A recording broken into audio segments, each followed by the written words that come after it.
Where's this at? Morocco Desert. I'd been thinking about it for a while already. All I needed to do was convince my girlfriend and 4 more of our friends, and we'd have enough to get tickets for a once-in-a-lifetime experience. When I told Lydia that I wanted to go to Morocco, she was thrilled. But when I told her about sandboarding, she was a little less thrilled. You see, she's not much of an athlete, but I never cared. Every now and then, though, I had to drag her a little. It didn't take much convincing before she agreed, on the condition that we did it for a camel trip too.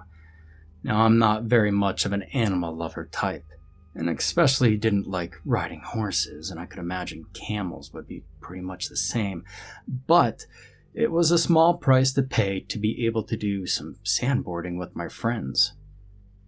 I could have gone only with my friends, of course, but I wanted her to be there. I wanted to share that moment with her because I knew in the very marrow of my bones that it was going to be a phenomenal experience. And who's better to share it with than the ones you love the most? Anyway, I was so excited when I received our plane tickets, but even more so when I received the tickets from Morocco Desert Tour for our full Sahara experience. We were going to travel in jeep by the day to get to the Silver Dunes, then feast in the desert and possibly sleep under a blanket of stars. We had a choice, of course, but it was very tempting to sleep without a tent. Lydia? Well, not so much. She was afraid of snakes and scorpions and other creatures you could find in the desert. She insisted for the tent, but I did not promise to sleep with her. I wanted the full experience, and I think some of my other friends did too.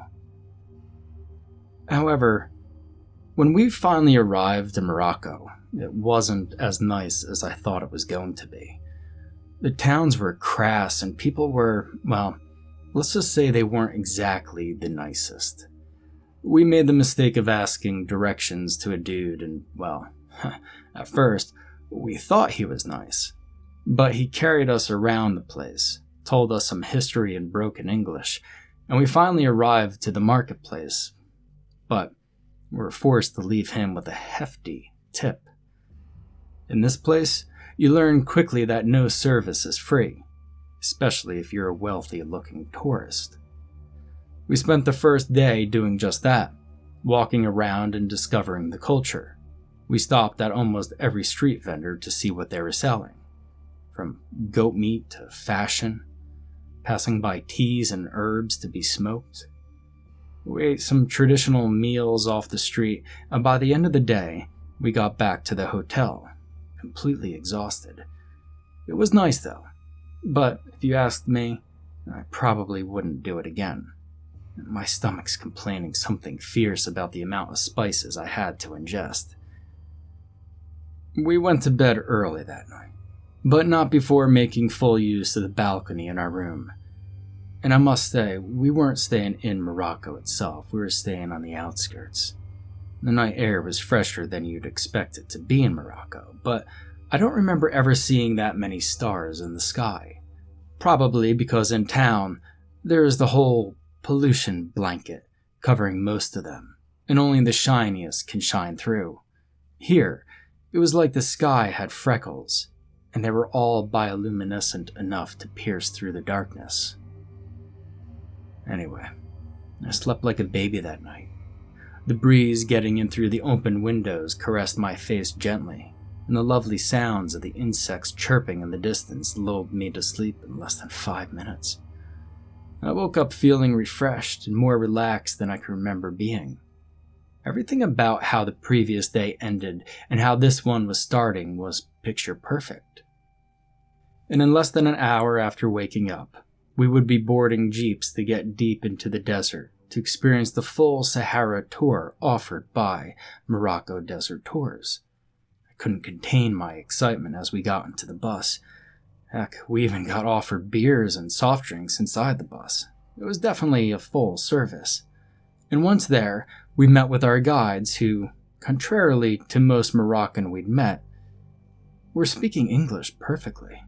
I mean, sure, there was this whole accent thing, but they were understandable at least. and they explained the trip to us. First, we were going to drive for 3 hours without stopping. We had to reach a certain oasis in time to refresh and eat before taking on another 3 hours drive to the designated dunes. The day announced itself quite hot, but not hot enough that it would bother me. Maybe I would think differently once I would be under the sun in the desert, but right now I was fine.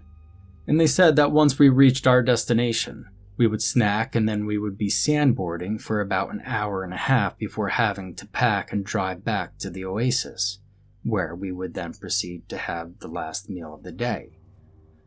And they told us that they packed enough tents, pillows, and covers, and of course food for all of us, but that we were working on a tight schedule.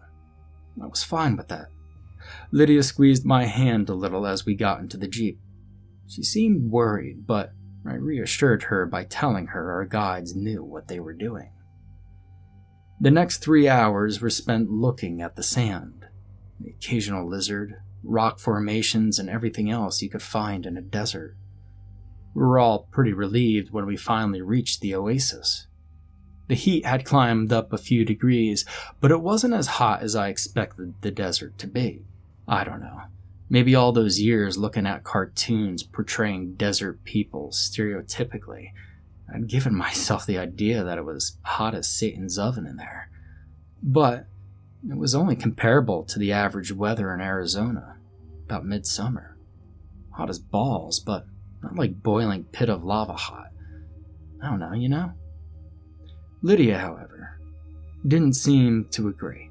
Needless to say, she was quite hasty to get off the Jeep and find the nearest toilets, and I heard her scream in discontent from behind wooden doors, and I knew for sure that her ass wasn't getting the full royal treatment of a porcelain bowl to sit upon. And when it was my turn, I laughed as I realized why she was blushing so hard. The toilet was basically a hole in a wooden bench. God, man, the stench in there was awful too. But after all, it wasn't surprising considering the sun was literally hitting the aluminum roof and heating up whatever we left in there. No wonder why it only took her about 30 seconds to get in and out. A little bit later, we were eating when I first noticed something strange. It felt like something had moved the sand beneath me where I was sitting, and then, when I looked a bit on the horizon, the sand looked like it was moving. But not in the wind is moving the sand kind of way. And one of my guys noticed my expression and proceeded to calmly explain to me that the sands move for many reasons. It could be there was a lizard under me, or maybe the consistency changed.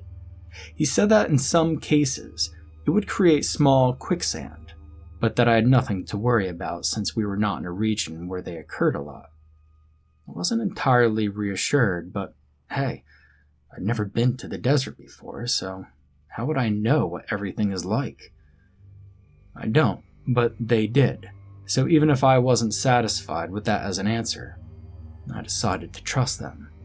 And 3 more hours later, we finally reached the dunes where we were supposed to do sandboarding. The sun was past the highest peak. I imagine it was somewhere around 4 in the afternoon.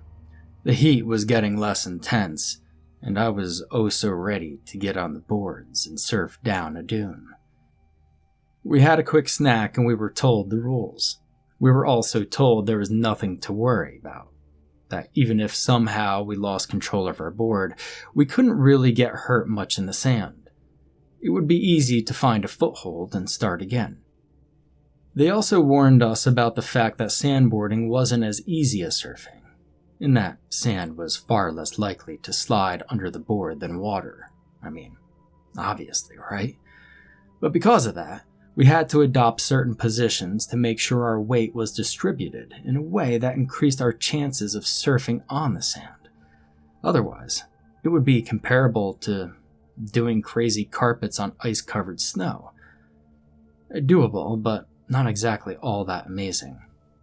My first ascent wasn't too thrilling. I was going so slow that I didn't have any feeling of sandboarding. and once I got back up on the dune, the guide explained that I needed to trust myself a bit more and lean more weight on the back of the board before even thinking about going down.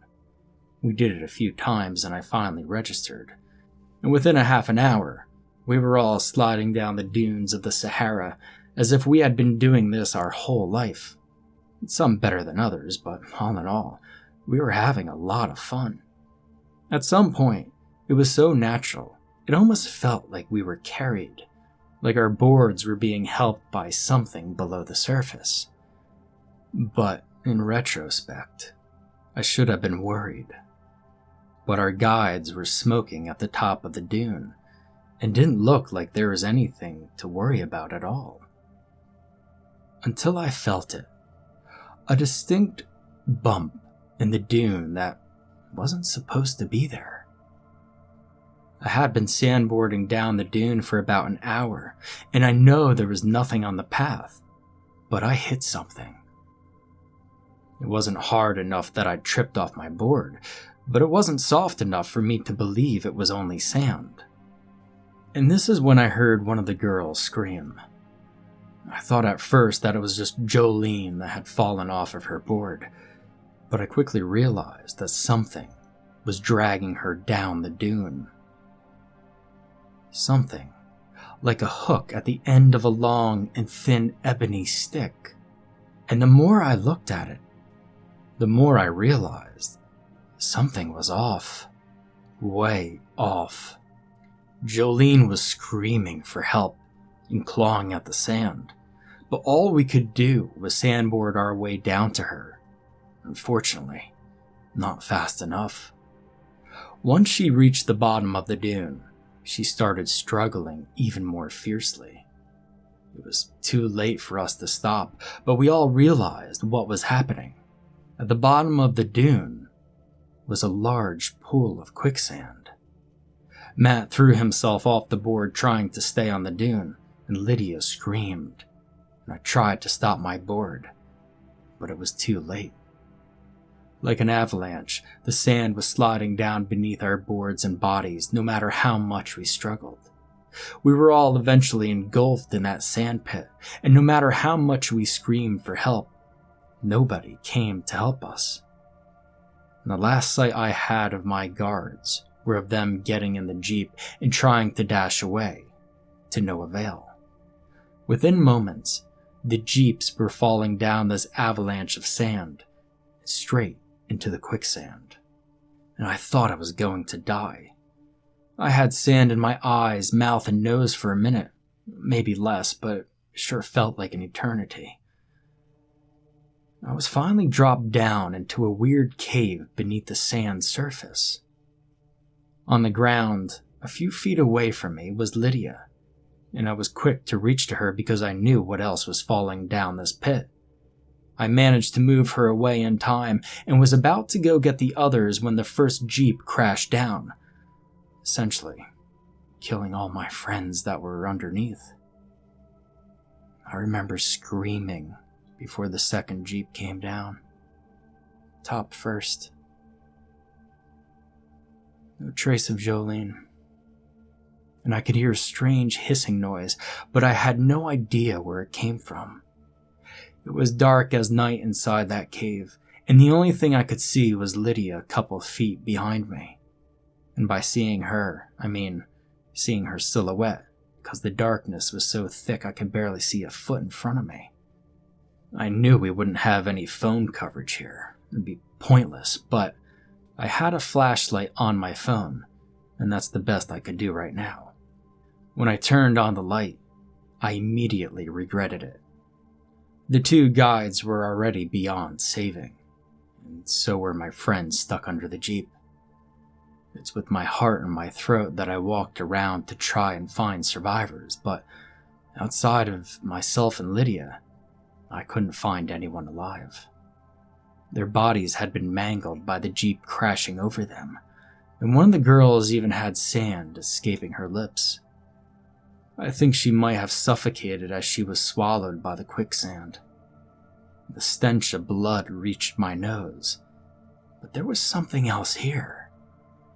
And there was definitely something else with us.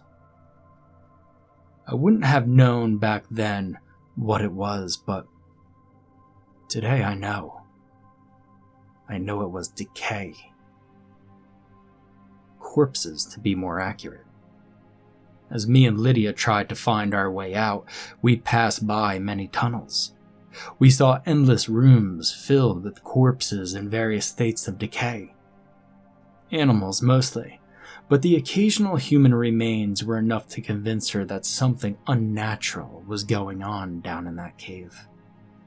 And I remembered that ebony stick and hook dragging Jolene down, and I prayed we didn't find whatever it was that dragged her and us down here. But we weren't so lucky. We walked around in circles, only to end up back in the open space where there was the Jeep and the rest of our friends. The hissing noise had stopped, only to be replaced by a series of quiet clicks. Within moments, something heavy fell in front of us. It was Jolene's corpse, neatly wrapped in what I can only assume was spider silk. I barely had the time to look up and scream at Lydia to run, and we were being chased by the most monstrous thing I'd ever seen. Limbs as thin as sticks, as dark as the night, and fangs that were drizzled with what I can only assume to be a paralytic agent. I saw its disgusting eyes looking down on us.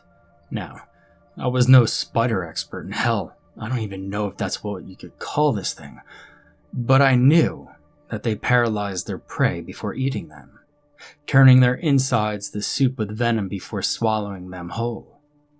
Again, if this thing was even a spider. I didn't want that for either myself or Lydia. But Lydia couldn't run fast, and especially not long. I tried my best to drag her along, but after a few corners, she was already exhausted. And before long, that hellish thing had caught up to us and shoved one of its hooked legs through her thigh. She begged me not to abandon her, but there was no way I could save her. I ran, and the sound of her gurgling as the monster poisoned her faded behind me. I heard the hissing noise again and assumed she was being wrapped up. I kept running without looking back, most of it in a straight line to avoid turning, and much to my surprise, I found an exit. Once I was out, I kept running, and I don't even know how long I ran, but eventually I found a small, abandoned settlement. The next day I walked, not knowing if I was going in the right direction or not, and eventually I did get lucky and found a town. From there, I survived. I told everyone that we were attacked by bandits and that I was the only one who survived. I mean, after all, who would believe the truth?